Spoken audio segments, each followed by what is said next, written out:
suburbs. Today, we're diving into a comedy flick called Virgin Territory. The movie kicks off with a plague sweeping through, taking lives and causing chaos. Our young swordsman, Lorenzo, is head over heels for the town master's daughter, Pampinia, and he brings her flowers every day. She just watches silently, as her dad's planning to marry her off to a Russian noble.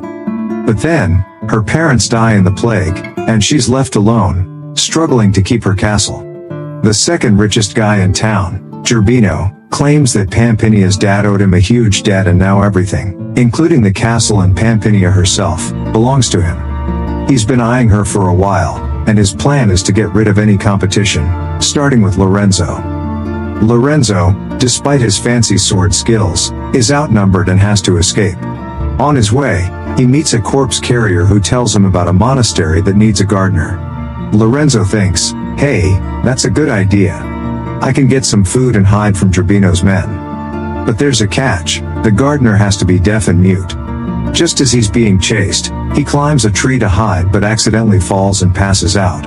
When he wakes up, he's surrounded by nuns who think he's an angel sent from heaven. His handsome face has these young nuns all aflutter. As the nuns undress him to check for injuries, Lorenzo, already awake, just enjoys the moment. But then, the Mother Superior walks in and a now awake Lorenzo puts on a perfect performance, pretending to be deaf and mute. The Mother Superior, convinced he's a miracle sent by God, arranges for him to have a comfortable bath, attended by two young nuns. Meanwhile, Pampinia refuses to submit to Gerbino and goes to church to discuss a plan with her best friend. They decide to hide in an old house in the suburbs and wait for the Russian noble to come and marry her. Gerbino threatens them not to run away, but a priest, who used to be a thief and now works as a painter in the church, scolds Gerbino and they leave the church. Pampinia asks her friend to take the priest to the old house in the suburbs, while she hides in the monastery.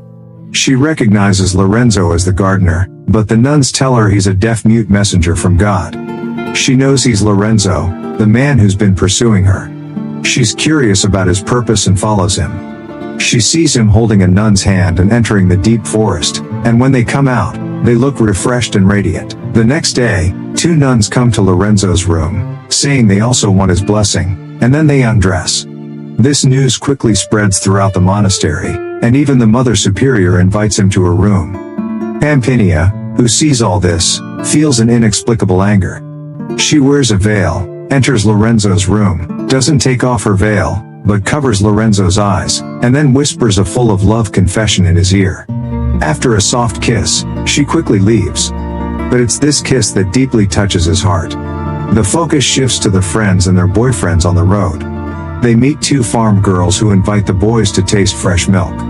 After the boys lie under the cow, the girls rush in and curse them. The boys, embarrassed, leave the farm, but unfortunately, the cow no longer produces milk. To ease the relationship with their boyfriends, the girls go to the woods, but suddenly a group of thieves appears and captures them. The thief leader says he's going to give them a job, and when the girls ask what the job is, he says it's easy and most of the time they just need to lie down. The girls don't quite understand what he means, but in this situation, they first need to save their lives. The girls perform a beautiful dance for the thief leader, but strangely, the leader completely ignores their performance. The girls get angry, and if the leader isn't interested, they'll try another way. The group of thieves below the stage is quickly fascinated by the beauty of the two girls, and the atmosphere on the scene is very hot. The girls suggest a game of comparing sizes, but unexpectedly, this game causes a riot among the thieves. Taking advantage of the chaos, the girls steal the key, rescue their boyfriends, and prepare to escape. Back at the monastery, it's heard that the Russian noble has arrived in town and is coming to the monastery to find Pampinia. Hearing this news, she's a bit torn. If she leaves now, she'll never see her lover Lorenzo again. She comes up with a crazy idea, telling the Mother Superior that she heard Lorenzo singing. This news is like a bolt from the blue, and the Mother Superior prepares to test it herself. She speaks loudly in Lorenzo's ear, but he wakes up with a start. In a hurry, Lorenzo says, "Thank God, I can speak again, what a miracle." As you can imagine, he's kicked out of the monastery. Seeing this, Pampinia, who is about to leave, is overjoyed and teases Lorenzo. At this point, He doesn't know that she's the girl who left him a passionate kiss. Seeing her leaving to return to the city, Lorenzo thinks he'll hitch a ride back to the city. At this time, the priest arrives at the monastery, and his life is about to start a new chapter. God's will leads him to heaven, and just as they need a gardener, the Mother Superior immediately arranges for him to take a bath. At this point, the Russian nobleman arrives in town, and when he sees Gerbino, he's convinced that he must be his future father-in-law, that is, Pampinia's father. The meeting ends up being very unpleasant. He receives news that Pampinia is at a monastery on the outskirts of town, but on his way there, he is ambushed. It turns out that Gerbino has sent people to eliminate them all. The Russian nobleman barely escapes, and when he reaches the river, he sees a beautiful woman bathing. The woman says she's a noblewoman from the city and is also going to a wedding. He suddenly realizes, "Oh my God, this must be my fiancée Pampinia." The woman then says, "I'm not a fairy, you just sensed my call." The Russian nobleman's heart is completely conquered. They agree to hold the wedding after they return to the city. On the other hand, Pampinia returns to her castle, and Lorenzo wants to leave, but the girl invites him to stay for dinner.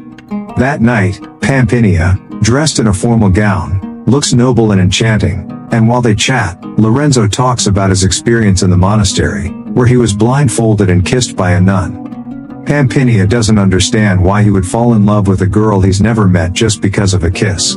Lorenzo says it's precisely the kiss that made him fall in love with her irrevocably. The girl is very happy inside, but she pretends to be indifferent and asks, "What if you find that girl and she doesn't like you? Should you kiss me to test the feeling?" Lorenzo is a bit hesitant, saying, "You are a noble woman, so beautiful and noble, I feel unreachable." The girl asks him to close his eyes and try that feeling again. Just then, Gerbino shows up. He wants to get rid of all the men around Pampinia. Seeing Lorenzo in danger, the girl can only agree to marry to save Lorenzo's life. The boy thinks she shouldn't do this, to marry an old geezer for him. At this time, the priest who received the news comes and says he will help them hold the wedding, and Gerbino, as agreed, lets Lorenzo go. Pampinia tells the priest that Lorenzo is her true love. The priest asks if he also loves you. The girl says he loves me, but he doesn't know it yet. The priest finds this hard to understand. Pampinia takes out a bag of gems. The priest immediately understands the girl's words. Lorenzo has already anticipated Gerbino's arrangement. He solves the trouble around him, sees the Russian nobleman. The two decide to return to the